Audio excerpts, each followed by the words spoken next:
This is the second lecture in a series of 6 on Vincent van Gogh. It's about his 2 years in Paris, which were a major turning point in his short, brilliant career. Vincent van Gogh may well have the most universally recognized name of any artist ever. And the images that come to mind for Vincent van Gogh are few, and often they're the same ones. The eccentric hothead who cut off his own ear, the suicidal painter of ecstatic and possibly deranged visions of the landscape. In fictionalized biographies and movies, he's made into the ultimate romantic genius, too far ahead of his time artistically to be understood. Well, this is a caricature I can't undo today, but I can show you how rational and purposeful and hard-working he was during his 2 years in Paris, where he underwent an astonishing transformation. Well, first, let me give you a quick sketch of his earlier life. His father, who was an evangelical Calvinist minister, came from a family of Protestant clergymen. His mother came from a family of art dealers. Vincent made a try for the ministry, but he failed the theology entrance exam. And for a while, he was a lay missionary to coal miners. 3 of his maternal uncles were art dealers, and he tried that too for 3 years. At 26, he turned away from evangelical Christianity and decided to be an artist. Then, by dint of tremendous exertion, teaching himself most of the time, he became an artist of real skill. Although he dropped out of high school, he was well-read in modern literature and history, and his experience as an art dealer had exposed him to the history of painting. But as for his own art, his interests were narrow and passionate. They were focused on the depiction of the Dutch peasantry and the land they lived on. He was resolved to become a Dutch version of his hero, Jean-François Millet, whose pictures he studied and copied all his life. Like the other so-called Barbizon painters and painters in The Hague, he mainly confined himself to subjects of the countryside and to farming and primitive hand labor. He was already 32 when he painted an ambitious demonstration of his abilities, this dark and intentionally clumsy-looking picture of poor peasants at dinner eating potatoes with their hands, as the artists said, that suggests that they use the same hands to dig the potatoes. He had a brief interlude in Antwerp, where he quickly adapted to new subjects presented by city life, which he sketched on the spot. His painting technique developed further in a remarkable series of broad, forceful portrait studies. He was hoping he could make money with portraits, but he was selling next to nothing, and he was financially dependent on his younger brother, who was an art dealer in Paris. In their frequent exchanges of letters, they discussed the possibility of Vincent moving to Paris and joining Theo there. Early in March, Vincent showed up in Paris unannounced, having just written Theo, "Don't be mad at me for arriving out of the blue. I'm sure we'll save time this way. I'll be in the Louvre from noon on and earlier if you like. Please let me know when you can get to the Salle Carrée." We don't know what Theo's reaction was. In fact, we don't know all that much about Vincent's life in Paris because he stopped writing letters to Theo since they were living together most of the time. But we have some letters to others, and we have his work to go on. Since he was only partly trained, mostly by himself, he craved more looking at the art of the past, like this Rembrandt slaughtered ox in the Louvre, which floored him with its thick texture, and also paintings by more recent heroes of his, especially Eugène Delacroix on the left, whose dazzling color you can see for yourself right now at the Metropolitan Museum. A great, great exhibition that's up till after New Year's. And of course, his French contemporaries, including the Impressionists. He'd heard about them, but he'd never seen their pictures, not a single one. He needed to work on his drawing, that he knew. He thought he could sell work in Paris, too, with help from his brother, the dealer, and sell them in Paris, which had lots of potential buyers. Home for Vincent and Theo was an apartment in Montmartre on high ground, where he began to work soon after he arrived. He made many drawings and paintings from various spots. Well, I want to look at one of them with you, this medium-sized view of the city, about 2.5 feet wide, and let you take some care with it.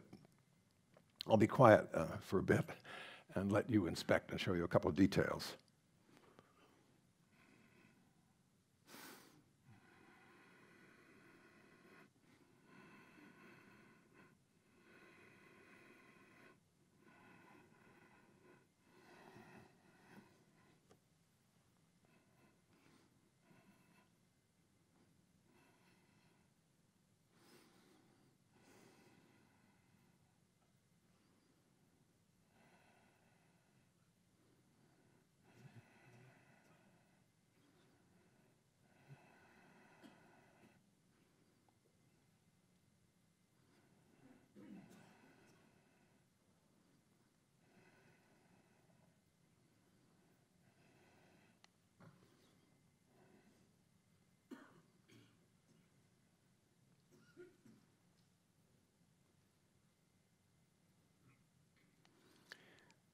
Well, you can see how skillful he is already at the beginning of his encounter with Paris. The light is turned gray by the heavy clouds. Colors and contrasts are muted. If you look at the patches of tone that are the walls, struck by light here in the foreground, and the subtle atmospheric perspective in the middle and the far distance, which is supported, by the way, by believable linear perspective. And by the way, the clouds loom up and darken overhead. Here's a photo that shows you that he's made the view more legible by taking some liberties, by making the monuments a good deal bigger than they are in life. You can recognize them. There's the dome of the Invalides in the center, under the red arrow, and Notre Dame in blue.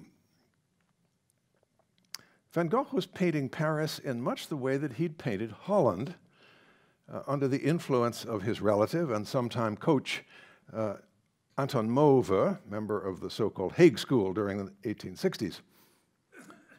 You see that, especially in the rain-laden clouds that are terrifically brushy and powerful. Like Mauve's, it's been suggested that Van Gogh read the popular novel A Love Episode, Une Page d'Amour, by Émile Zola, and he painted something like one of Zola's word pictures describing the light milky vapor in the sky over Paris, which he says resembles weather-colored muslin, where now and then patches of yellow smoke broke loose and then melted into the air that seemed to drink them up. And up above, the immensity of this cloud that slept atop of Paris, an unblemished sky of washed-out blue, almost white, unfurled its deep vault. And in fact, Theo wrote a Dutch friend about his and Vincent's, his apartment in Vincent's. He said, it has a magnificent view of the whole town, and over it an expansive sky, nearly as large as one is standing on top of a dune, that to a Dutch friend, with different effects produced by various changes in the sky. It's a subject for I don't know how many pictures. A description of such a view, although seen from a different spot, is found in Zola's Une Page d'Amour. So Van Gogh's view of Paris is colored by his very extensive reading, as the art historian Judy Sund has shown in her book, which is in your recommended readings. Anyway, gray skies and downbeat moods might be fine for the Dutch market, but Van Gogh knew very well that he had to work on color if he was going to sell pictures in Paris. He had to learn more about color relationships and contrasts, complementary hues and so forth, and find practical applications for the color theories that he'd learned about from his reading. he took a surprising tack. He tremendously admired a painter from Provence in Paris, Adolphe Monticelli, who exhibited with the Impressionists and with Cézanne. Nobody else used such sort of gutsy brushstrokes to build up paint textures in this way. His flower pieces stand out also by their play of cool and warm colors to accentuate depth, and their use of complementary colors to give extra energy to the bouquet.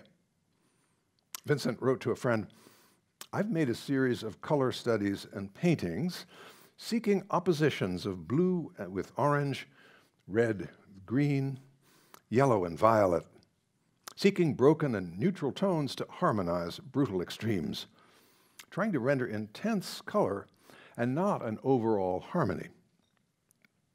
Well, he'd been a reader of a treatise by Charles Blanc on color, which synthesized color theory in the way that artists could really use to heighten our perceptions. The color star here was what Vincent used to learn about how things worked. There you see the three primary colors, yellow at the top, blue around the right, and red at the left. And in between them is a secondary color, which result from mixing each pair of primaries, orange and green and violet. And the useful part for painters is this. If you put any of those secondary colors, green, orange, and violet, if you put them next to each other, each of them looks brighter, more saturated, more intense. And the result we see, what's perceived, is a kind of vibration of color that Van Gogh talks about. The older artist who knew this best and used it most conspicuously was Delacroix, whom Van Gogh admired hugely, and not just for color, but for his imagination and his fiery spirit. He worked at improving his other skills, and he went to study figure drawing at the studio of Fernand Cormon. The result was some competent academic exercises. Yeah, and at the upper right, a few jokes, sort of boys' jokes, like Venus at the upper right there with a top hat, being intimate with her supporting post. He met other artists there, mostly younger than he, some of whom would become important friends. He also drew in the street. These have a sharp feel for character. The overweight woman at the left with her doggy, at the top, the tired or maybe drunk couple, and the musicians in blue there behind their music stands and behind their mustaches. And on the menu, he drew a panorama of couples promenading. Now, he might have chosen right away to paint Paris boulevards and paint familiar buildings and cafes, subjects that might sell. But instead, he stayed close to home. It was not the streetscapes of Montmartre, but the parts of Montmartre that were underdeveloped or undeveloped, even rural. He explored the vegetable gardens on the back of the hill of Montmartre for subjects, behind the famous windmills, and in the cottage gardens and the gypsum quarries on top. What's startling is the blonde light and the higher key. You'd think that Impressionist paintings had gotten to him, but looking back a few years later, he wrote, "I did not even know what the Impressionists were, but now I've seen them, and though not being one of the club, I have much admired certain Impressionist pictures, Degas nude figures, Monet landscape." Van Gogh made atmospheric drawings on the spot, like this one, that he evidently used for the painting, though he may well have painted the view in the field too, we don't know. He'd been doing that in Holland for the past 3 years. Now, painting in front of the subject was what Camille Corot and the painters of the so-called Barbizon school had been doing since the 1840s. Corot's blonde light and suggestive brushwork would have given Van Gogh courage that first summer. That's true of pictures by another artist of the same generation, the older generation, I should say, Another painter from Holland, who working in France, called Johan Jonkind, who was a kind of proto-impressionist, a good 30 years earlier. I think Jonkind's pictures of French and Dutch subjects were a model for Van Gogh, which they were for Claude Monet too. In fact, Jonkind had been a teacher of Monet, and then came a switch when Jonkind, the teacher, saw what Monet was doing in the 1860s. The teacher's own pictures soon fell in with the trend. You could see that from Jonkind's tremendously high-key Paris street scene, painted 20 years before Vincent arrived in Paris. Let me say a little more about painting out of doors, en plein air. This had been an established practice, as I said, since the 1820s, part of a boom in landscape painting generally. Painting in front of the subject was a regular thing, not just Corot, but the other Barbizon painters too, and also the young Charles d'Aubigny, who illustrated in this little etching how he floated the rivers and painted pictures like this on the spot. D'Aubigny wasn't trying to recreate the full dazzle of sunlight in the sky and reflected in the water. That had to wait to the 1860s and 70s. In the 1870s, the reputations of Manet and Monet and the Impressionist generations were built partly on just this practice of working rapidly out of doors and exhibiting what they painted there. Of course, they could, and they did, bring pictures that they'd begun in the field back into the studio and work more on them there. Just to remind you, the Impressionists got their name from a reviewer of the exhibition in 1874, where this picture by Monet was included under the title Impression Sunrise.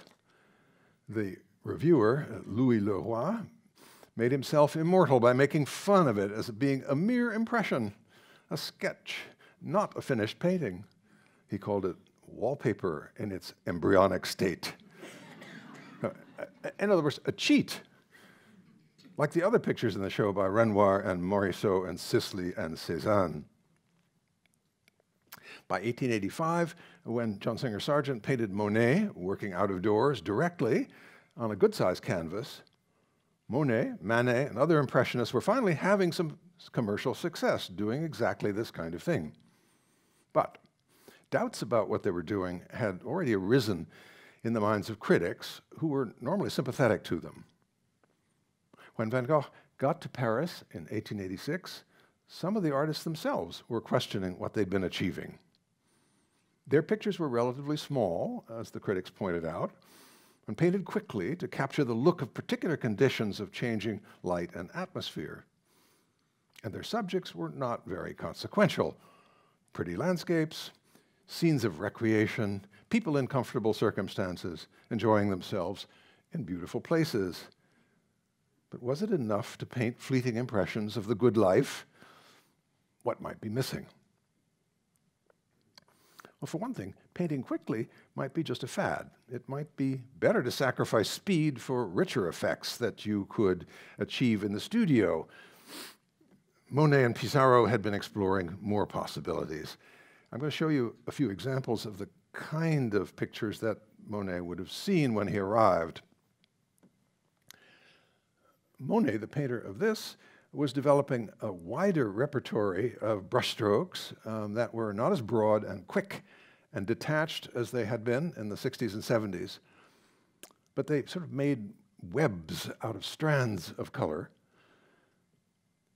He'd begun to weave dense tapestries of foliage using short crisscross strokes and also pitting complementary colors against one another.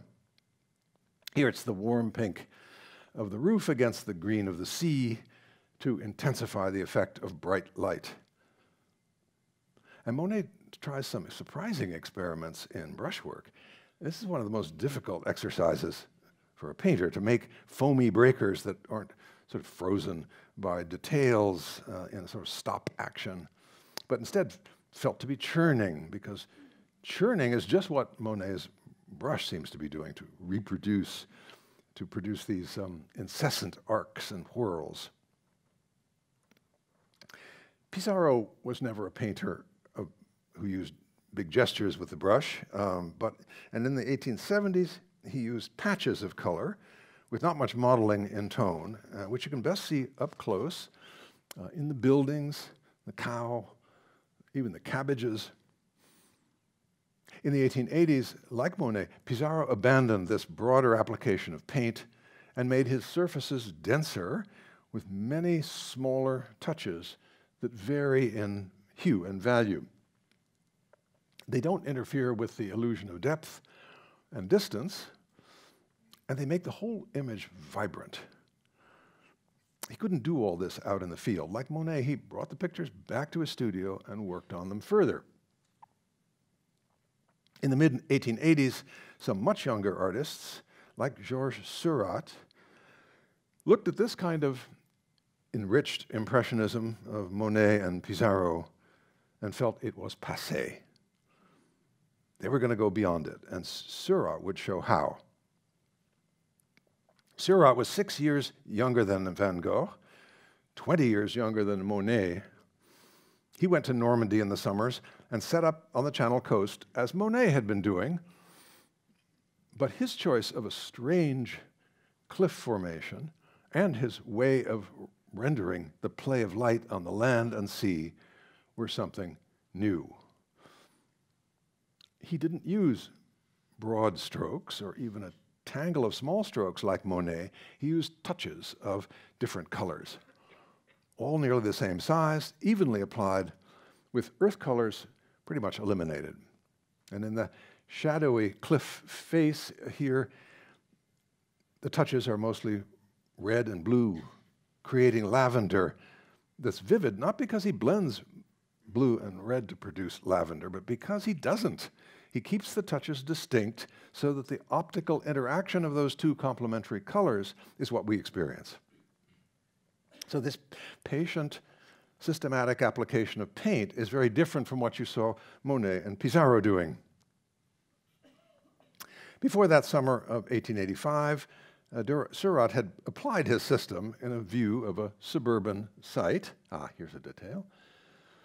A view of a suburban site that was going to be a very much larger painting of people at leisure on a Sunday morning. On the left is the sketch, minus the figures. At the right, one of the many small sketches of the figures that he was going to go on to paint at full size, using his laborious process. Van Gogh must have seen this painting, 12 feet wide, when Seurat showed it first in 1886. It's an Impressionist subject, treated in the most un-Impressionist way possible. Painted entirely in the studio, radically laborious, strange, and powerfully attractive to some artists, and for many other people, repellent. After his summer on the coast, Seurat came back and did more work on the finished painting, applying a system of very, even smaller points or dots of paint, pointillés, that most of the painters of Van Gogh's generation studied and some adopted. What was called divisionism or pointillism. The figures are mostly silhouetted, and their outlines are smooth and stylized to the point of caricature. It's as though this group of people were fixed in this unchanging light, fixed in those poses, kind of under a spell forever by Seurat's method of rendering. It's a very different world from that of another major statement, the luncheon of the boating party, where Renoir implies that the figures move, they chat, they flirt, and the light shifts. He uses the whole repertory of brushstrokes to create textures from solid to wispy. It's another kind of developed Impressionist technique. Well, the Grand Jatte is a familiar Impressionist subject, but now, as I say, with an alien kind of uniformity and stiffness about it. When it was shown at this exhibition of independent artists in August 1886, which Van Gogh could hardly have missed, it was panned by many critics, but immediately of great interest to younger artists. 5 years later, a critic wrote, "Everything was so new in this immense painting. The conception was bold and the technique was one nobody had ever seen or heard before. This was the famous pointillism. Well, Pissarro had anticipated Seurat's dots by some years, as you saw, and now at the age of 56, he quickly began to use the newer technique. His dots, and sometimes dashes, are fairly uniform in size and density, and there are clear, emphatic lines reinforcing roofs and eaves and walls to structure the view. Other artists in their 20s picked up the technique, and that soon included Van Gogh. This is by a younger friend of Van Gogh, made soon after he got to Paris, Paul Signac. The technique is still Impressionist, based on pictures by Monet and Pissarro and others, but it's not a picture of the boulevards or of Montmartre, but instead one of the modern subjects that attracted his own generation: railroads, iron bridges, factories at the edge of the city. Infrastructure, we might say now. Painted in a high key with very broad strokes of thick paint. No dots yet. Signac showed this in 1886 in the same exhibition where the Grand Jatte made its debut. And pretty soon, Signac was experimenting with Seurat's techniques, translating shady green areas on the right into masses of pink and blue touches, making them vivid and also giving the scene a kind of clear, linear structure. And a little bit later on, under a high, bright sun, Signac is doing full-on divisionist painting. He makes the road a kind of squinty expanse of dazzling light, created by countless hundreds of points of contrasting colors. Not, of course, made at the spot, but in the studio. Remember what Van Gogh's pictures looked like when he came to Paris.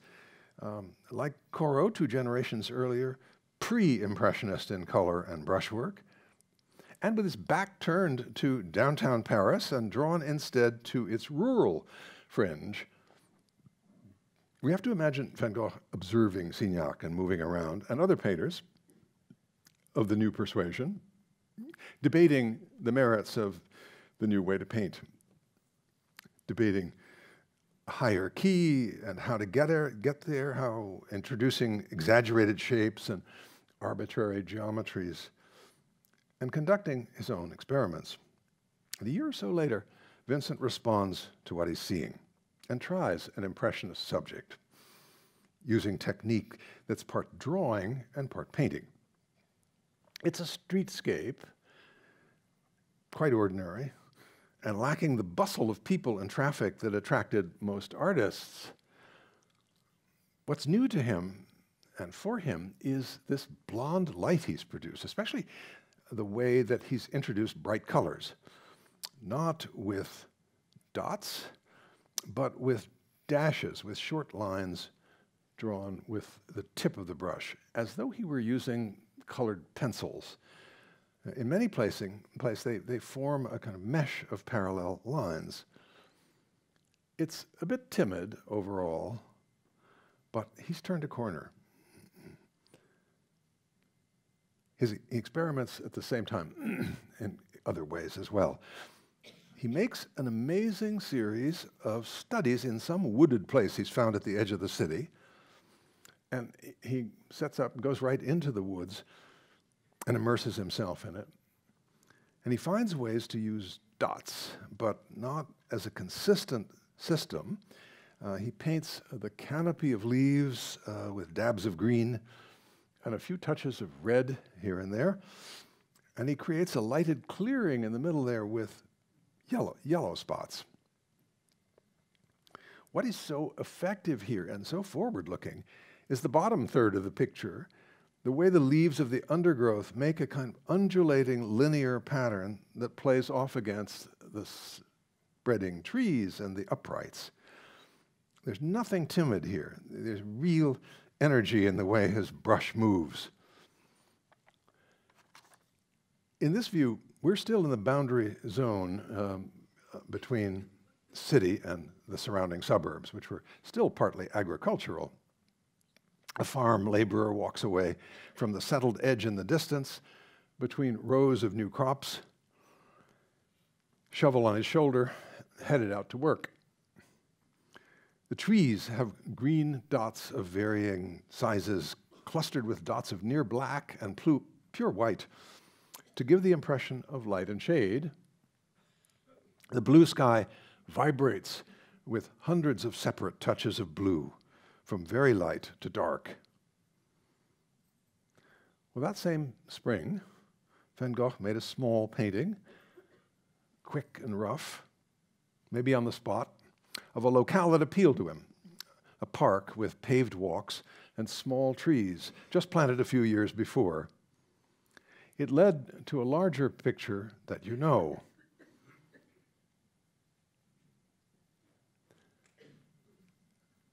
I'd like to slow down again for a minute and let you have a closer look at this. Afterwards, you can go and look at it in the galleries, but I can show you a few details, which I will. Anyway, have a look.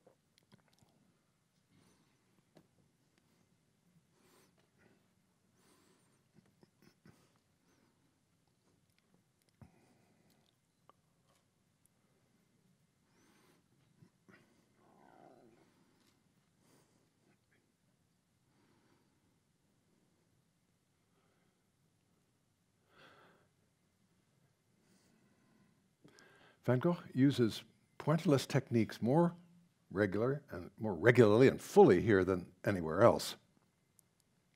And they have an exhilarating effect. The foliage sparkles, the pavement shimmers, reflected light invades the shadowed areas with purples and greens. He's not a prisoner of the system. In the foreground, he uses straight dashes here for the curbstones. And in the sky, something wonderfully new happens. Most of the sky is dots of blue with some white and pink that he's applied regularly and patiently. But as he gets to the top and the corners, the dots get longer. They're stretched. They suggest rays. They radiate up and out, and they make the sky a kind of exclamation. Here Van Gogh has invented an expressive device, because these strokes don't describe what you could actually see. Their function is to embody the painter's own reactions to what he sees and feels. Émile Zola had written a pregnant sentence 20 years earlier that Van Gogh knew. Zola said, "A painting is a corner of nature seen through a temperament." A painting is a corner of nature seen through a temperament. By temperament, Zola meant the personality of the artist, the spirit of the artist. And these strokes convey Van Gogh's personality through the movements of his hand. They take us beyond observable reality of the scene, and they introduce the painter's exuberant reaction to it. Doing that will be Van Gogh's great contribution to art in the years that come. Well, where was he here, you may be asking? I'm going to answer the question regardless. He was here. We now know it was in this park at the foot of the Butte, the hill of Montmartre, which had been built and planted recently, the square Saint-Pierre. It's now the square Louise Michel, but never mind. It had been built, as I said, and planted quite recently. 10 years earlier, it looked like this, with a bosque of young trees and islands of planting. There's a lot missing from Van Gogh's picture, and not just the hill, but also the new apartment blocks that surrounded the park. except for that one building he puts in the distance. When Van Gogh was there, another project was underway. The hill was going to be crowned by a vast church. And not just any church, but the overscale, overbearing white landmark that you can see from most of Paris, that's rivaled only by the tall steel tower across the river whose foundations were being poured that very summer. There is something like enchantment for Van Gogh in this quiet corner of the city. Brand new. It's a public amenity that's soon to be surrounded and overpowered by the irresistible expansion of the city. He painted another larger picture with three couples. Here, the chestnut trees are in flower, and what Van Gogh produced, whether he knew it or not, was a kind of modern version of an old theme in poetry and painting, the Garden of Love. The way it's painted lacks the energy of the Yale version, and the sky has long parallel strokes that give the picture an all-over unity without the exuberance of the painting upstairs. Back on the hill of Montmartre, Van Gogh used his new pragmatic mix of dots and dashes for a view of the vegetable gardens allotted to citizens up there, something like the Victory Gardens of World War II in this country. This view, looking up the hill toward the windmills, is more richly worked up, using his full repertory of brushstrokes and his skill at perspective. It gives a rush forward into the picture and a rich vocabulary of color. Well, standing there where he stood to take this view and turning around with his back to the windmills, Van Gogh would have looked at this, the picture at the bottom, down to the north and the west of Montmartre, past the gypsum quarry, you see, and the old city wall, and across some farmland to the River Seine and factories on the other side. That summer he painted in the fringe of the city, where there was still a lot of undeveloped land around the old city wall, between Clichy and the River Seine. And across the river was the suburb of Asnières. This view is across an overgrown field, as you see, toward the factories. Between them is a fence blocking what most artists would show from here, the river and the bridges over it. Van Gogh, though, wants to be sure that we're jolted by the abrupt contrast of past and future, and the spontaneous vitality of nature in the foreground versus the encroaching, unhealthy world of profit just beyond. Among the people he met among the avant-garde artists in Paris, I mentioned Paul Signac, who was influential, and there were others. Paul Gauguin was 5 years older than Van Gogh, and like him, he'd had several careers before he became an artist. Like Van Gogh, Gauguin was talented and stimulating and volatile. He had some success showing his work, but he found Paris onerous and expensive, so he worked mostly in rural Brittany. The real dilemma of his generation was how to find meaningful subjects, not just pleasant, familiar ones, and a style that would suit them.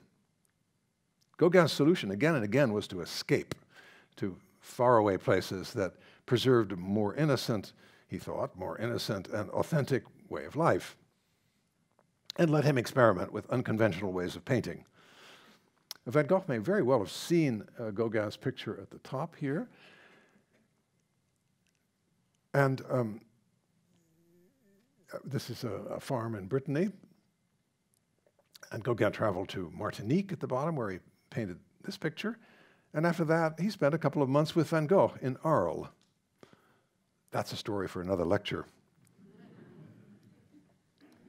Down on the river, Van Gogh painted a view that celebrates the hectic, kind of lively coexistence between the river as a place for recreation, the promenading woman, and the rowboats, recreation on the one hand, and the river as an obstacle miraculously overcome by modern engineering that allows trains to vault right over it. Émile Bernard, who was a friend of Van Gogh and Gauguin too, worked with him along the river. Bernard's painting of these same bridges has flat forms. In his search for a personal, authentic way of painting, Bernard had moved away from expressive brushstrokes towards this kind of flat, uninflected area of mild color. These two artists, Bernard and Van Gogh, respected each other and debated their difference in a constructive way. Bernard, even more than Gauguin, believed in inexpressive surfaces, strong outlines, few shadows, simplified forms, a kind of pseudo-naive, almost childlike view of civilized leisure, coexisting with the invading forces of the future. In these years, Van Gogh stretched himself further by continuing to paint still life. We saw him experimenting with color and paint textures. A year later, he was using flowers and fruit for the same purposes. Here's a still life of apples arranged on a cloth of some kind. He's shaped the fruit with robust, detached stripes of red and yellow with touches of white. The mostly green cloth sets off the red apples in a sharp contrast of complementaries. The cloth is a sea of parallel strokes of all colors, as though it were some kind of reflective surface instead of cloth. It's helpful to compare another contemporary of Van Gogh, whose work he surely knew. This is Paul Cézanne, who had his own way of using brushstrokes to make familiar things visually intriguing. Unlike Van Gogh, Cézanne uses them to work against illusions of volume and space. You can see how his system of parallel strokes he uses equally for the apples and the table, that is, the figure and the ground. Cézanne, Bernard, and Gauguin and Van Gogh all patronized the art supply shop and gallery of this man, Julien Tanguy. He sold the materials and, if necessary, took their paintings in lieu of payment. Bernard wrote later that Tanguy admired Van Gogh's utopian ideas and his paintings, which Tanguy said were visual embodiments of hope. In any case, this first portrait of him by Van Gogh on the right which is, by the way, a bit dulled by yellow varnish, makes Tanguy look like any shopkeeper. The one he painted later on in the year, however, makes him look like a sage. He's dressed plainly. He sits frontally, looks at us calmly. He's surrounded by colorful works of art, all Japanese, except for a still life by Van Gogh himself at the upper left. The painting was a study, an unusually elaborate study, for a portrait that he intended to give to Tanguy. This is the larger final version. The frontal pose with the hands folded is not just Van Gogh's invention, it's a traditional pose that had associations with images of venerable elders that Van Gogh admired. With, on the one hand, the Buddha. Bronzes like this were being imported into Paris at great numbers. And on the right, with Rembrandt's solemn old men, who conventionally wear hats indoors, by the way, pictures that he could find reproduced in books.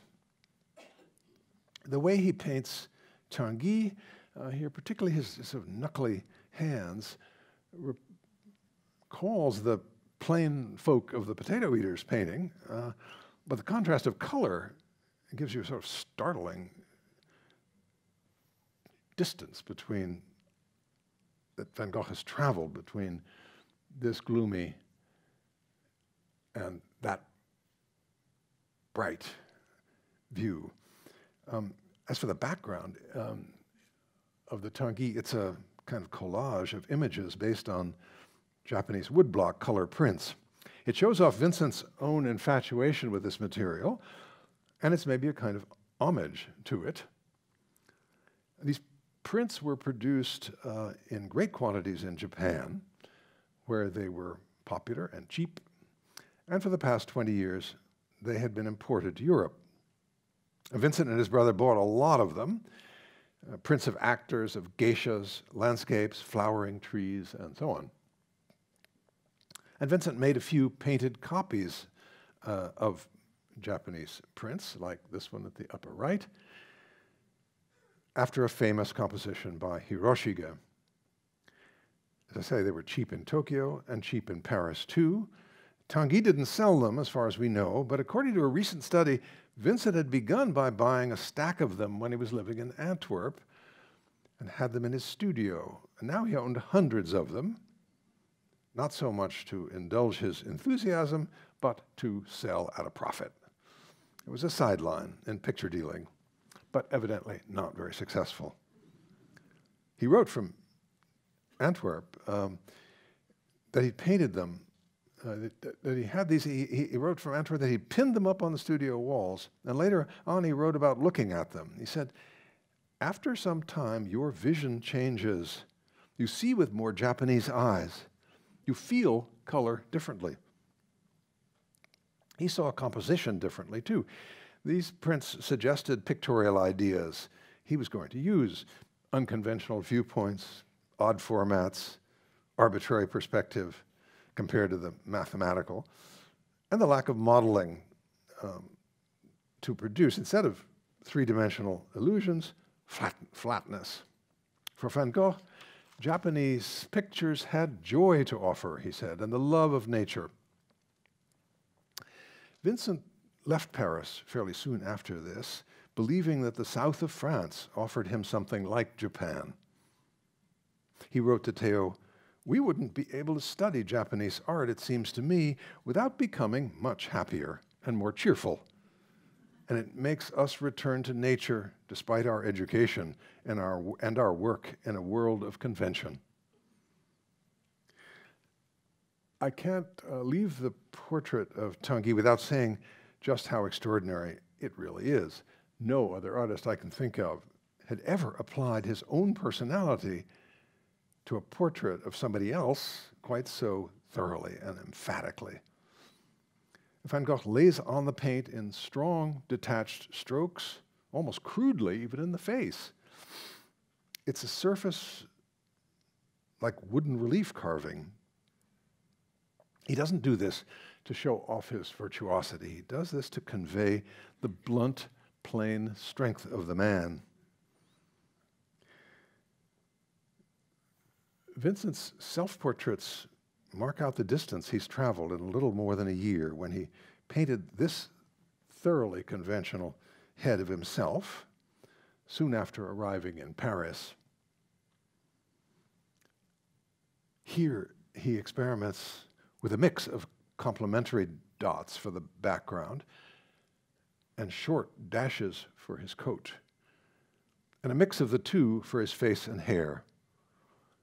He's well-groomed, he's well-dressed, and he looks out at us with what seems like a kind of wary attention. A little after his portrait of Tanguy, before he left Paris, he painted this, using the full force of his brush technique to create something like what we saw in the sky of that park scene, a pattern of strokes suggesting an emanation, not of light, as in the landscape, but of intellectual energy. It's like a halo, not of sanctity, but I think of mental strength. Van Gogh was a more social and enterprising person than maybe I've suggested. In the fall of 1887, he organized an exhibition that included his friends, Bernard and Toulouse-Lautrec, and where he met Gauguin and Pissarro and Seurat, among others. The portrait there on the left by him, of him is by Toulouse-Lautrec. Earlier in the year, he'd put on a show of Japanese prints at the Café Le Tambourin here, which at the right, which got a lot of attention from artist friends. The owner of the cafe was Agostino Segatori, an artist model and friend of the artist, who seems to have had a brief affair with him. You see one of his Japanese prints on the wall. Van Gogh did not take his hybrid pointillist technique indoors very often, but he did in this case, using it for the walls and the floor of this restaurant dining room, which are jittery with spots of contrasting color, giving life to the half-light in the room. Those gorgeous bouquets and glasses are more conventionally painted. And there's a painting on the wall. Yes, you do recognize it. It's the picture hanging there without a frame, the one I just mentioned. I imagine it may have been put there as a kind of in-joke involving spots on spots. But in any case, there it is. When winter came, Vincent had had enough of the chill of Paris and the pressure just to survive. He had dreamt of the south of France, where he went to find warmth and Japanese color and great beauty in the rural landscape that had a lot in common with Holland, and to realize his ambition to be a painter of peasant life. Before he left, he presented himself one more time explicitly as a painter. In fact, he borrowed a pose from a Rembrandt self-portrait. And not just a painter, but a modern painter, using an up-to-date technique and displaying a palette loaded with the bright colors that he'd learned to use in Paris. Colors that would become one of his great gifts to us.